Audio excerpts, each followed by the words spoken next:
Hi, this is Lacey This is Jason. from Bourbon House, and you're listening to the Brutally Delicious podcast.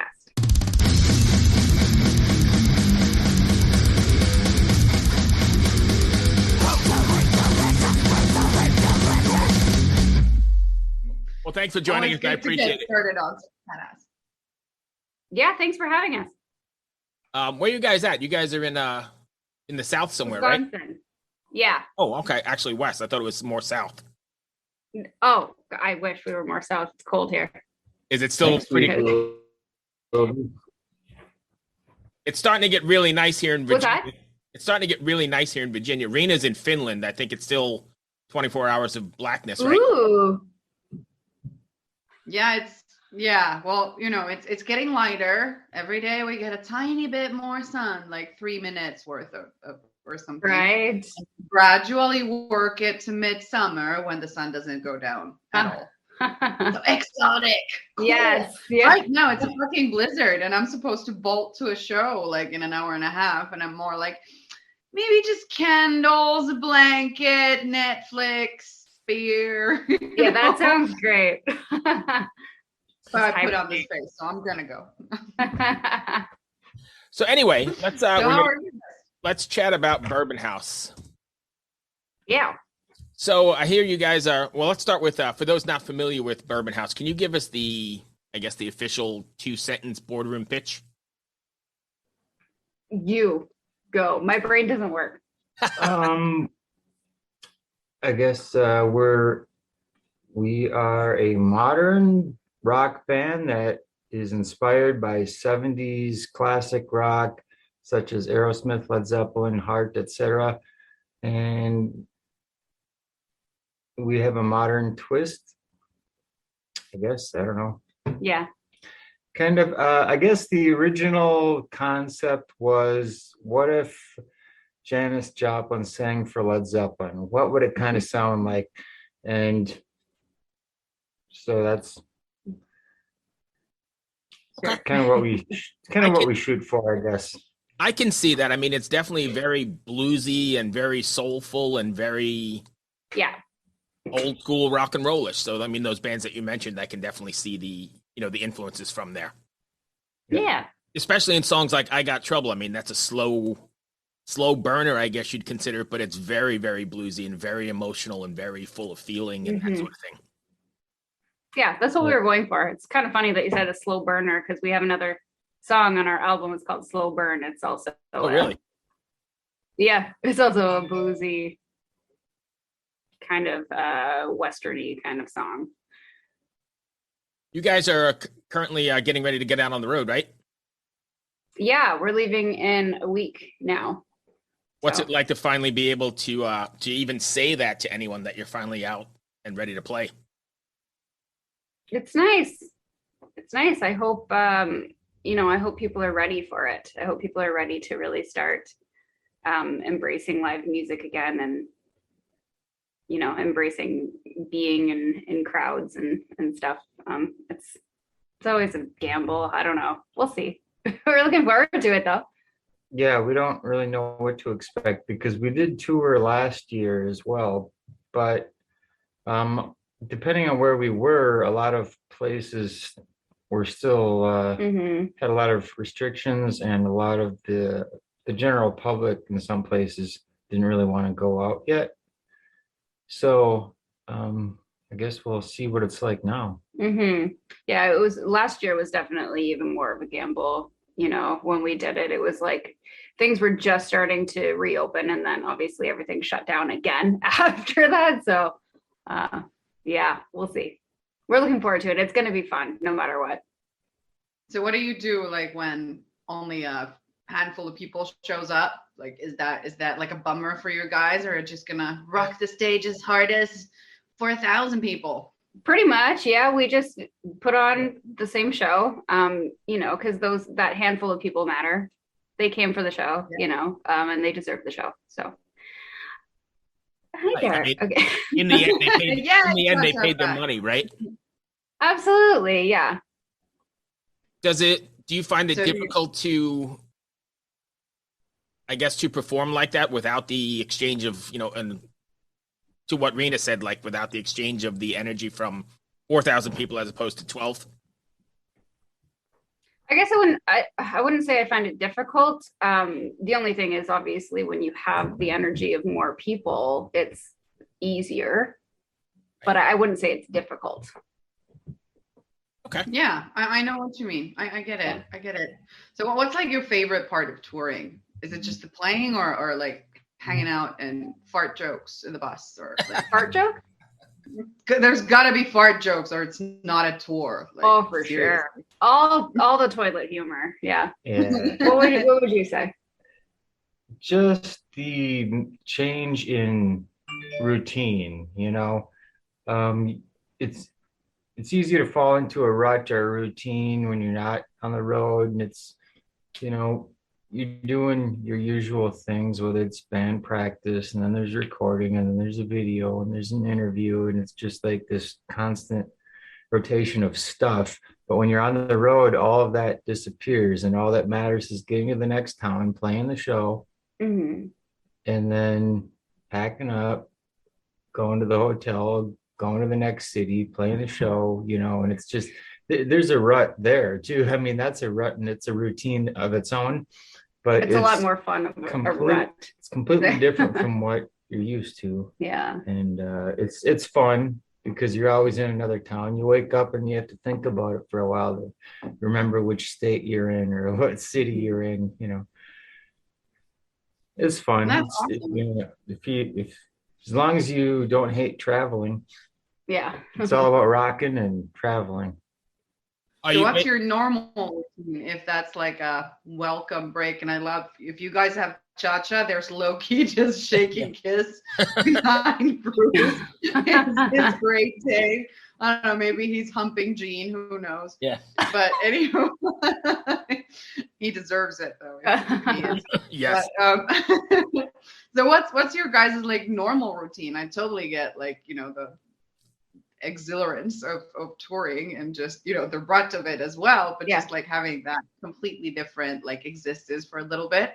So what's your normal daily or weekly, monthly routine? Oh God. Like it's a lot of social media. It's a lot of office work, honestly. It's all office work. It's getting pictures taken and doing graphic design and doing logos and just responding to people. Even like we communicate a lot with our fans, so it's just there's a lot of correspondence, just a lot of back and forth, a lot of correspondence for sure. Responding to comments online on the posts, and there's like 10 social media platforms, and then there's the agent and the manager and the label and the recording engineer and videographers and photographers, our bandmates, and then there's rehearsals, and there's the unsolicited stuff where people are like, hey, can I come to your concert in July and take pictures of you if you pay me $100? And we say no. How about you pay us to take pictures of us? Wait, that really happened? Somebody reached out and said they'd come to your show, take pictures, and you pay them? Yeah, I mean, they're looking for work. Time. Yeah, all the time. Yeah. They're looking for jobs. Yeah. When we announced that we were at Rockfest, we got like 1 million of those photographers who are like, I'm gonna take photos of you at Rockfest. I'm doing it. And I'm like, okay, for free. That's cool. Thanks. Yeah. I'm not sure I approve of that business model. Right. Like, you know, I sort of do, but not like, you know, it. Right. There's like a thing kind where of like, you go to an amusement park and you get a fucking snapshot of the and then it's like overly priced, and you don't like, you know, I bet you guys know photographers. You can like ask. Oh, absolutely. That's the thing. Like. It's very competitive. Yeah. I mean, there's thousands of people out there who have, you know, a $900 camera and they want to go take pictures of the local talent. I mean, how much can you charge for that? There's probably somebody. There's a lot of people willing to do it for free. That's the problem. It's, you know, it's an economic problem, really. Also, I imagine people are trying to get into shows for free as well, right? That's, hey, I've got a camera. Yeah. I got a Polaroid camera. I want to come get into the show. Can you hook me up? Yeah, that's happening. And for that, it's like we don't have say really in that. That's really like a promoter thing. So we'll have people come and ask us if they can get in for free for, to do this or whatever. And we always just point them to the promoter. We have nothing to do with that. That's a very like slippery slope. You can't start doing that really.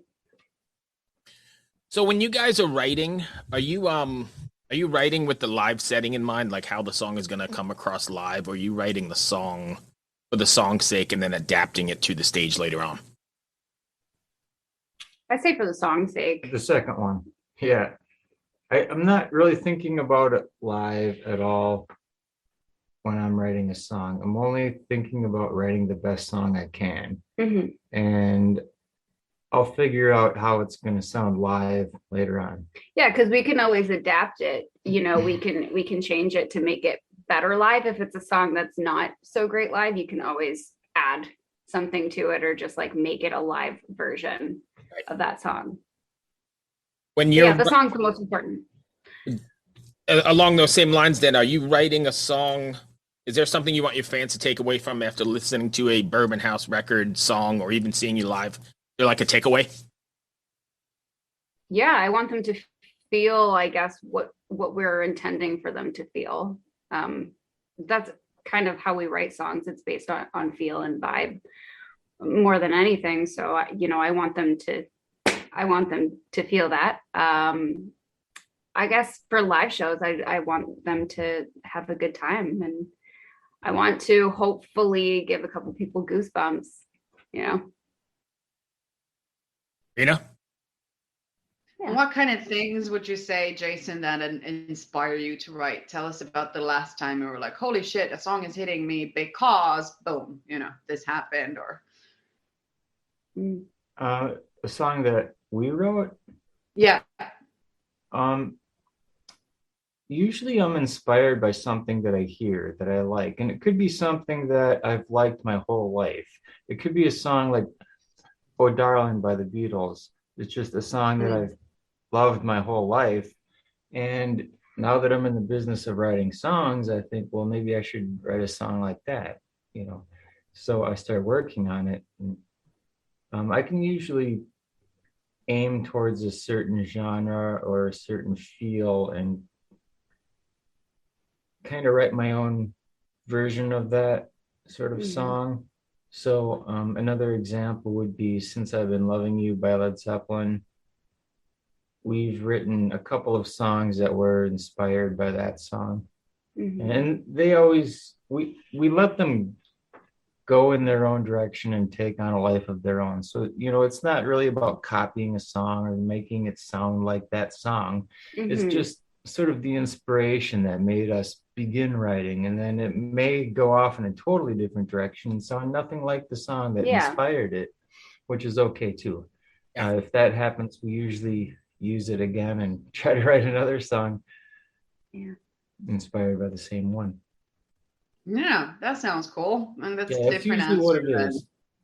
Or sometimes I just try to write a song if it's something I haven't done before. I might hear something on the radio. It could be a current song or a current band, and it makes me think, we've never written a song like that. We should try to write something kind of like that.